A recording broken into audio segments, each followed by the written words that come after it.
Griner Auto Body of Washington, Iowa, using state-of-the-art techniques and decades of experience to get your car back on the road after an accident.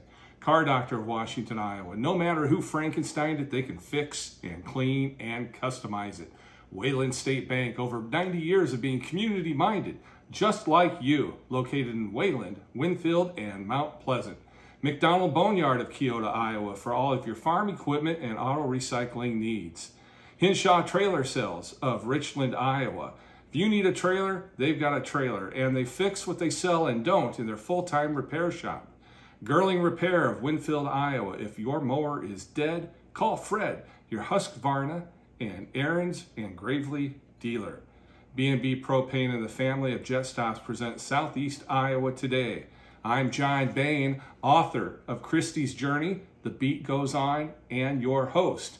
On today's episode, Vivek Ramaswamy came to Washington, Iowa to the Pizza Ranch. He told the folks there, including me, and you'll see on the podcast in a couple different episodes, why he thinks he should be our next president. And I talked to him in this episode about restoring our nation's character. Vivek, thanks for being on Southeast Iowa today, and thanks for coming to Washington, Iowa. It's good to be here. You say a lot of things that a lot of Americans, including myself, want to hear. And not only here, we want politicians, and you're now a politician. Yeah, I guess that's true. We want you to follow through with it. Yes, we do. And the people that were here today are all like-minded individuals. I got your whole speech and your whole presentation that I'm going to share with my audience. Thank you. And I wish and hope that they will watch completely and listen to you. Thank you. One of my questions, you're welcome. One of my questions for you is, how do we make the Americans today that have never been exposed in their households with the family, with the nuclear family, the American dream? How do we say, hey, you know, sitting at home playing your PlayStation and collecting just enough money to get by is not the way to live? Well, you're totally right, and that's not only driving economic stagnation, right? We have a worker shortage in this country because the government's paying people more money to stay at home than to go to work. That's also driving an epidemic of depression, of anxiety, of addiction. And so it doesn't even leave the people who you're supposedly helping. They're actually worse off because of the money you're giving them. So my view is, on my watch, we will stop using taxpayer money to pay people to do the exact opposite of what's best for them. No longer pay people more money to stay at home than to go to work. No longer paying single mothers more money not to have a man in the house that they're married to, rather than to have a man in the house. Not to use money to send syringes and crack pipes to people who are supposedly suffering from drug addiction in the inner city.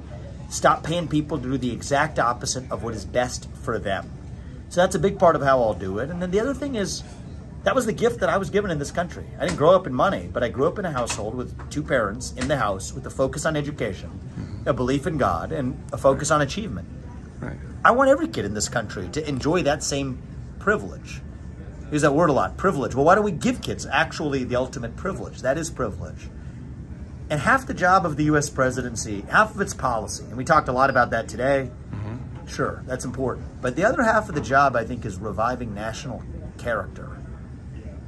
I think it's been a long time since we've had a president where I could look my kids in the eye and tell them in good conscience that I want you to grow up and be like him.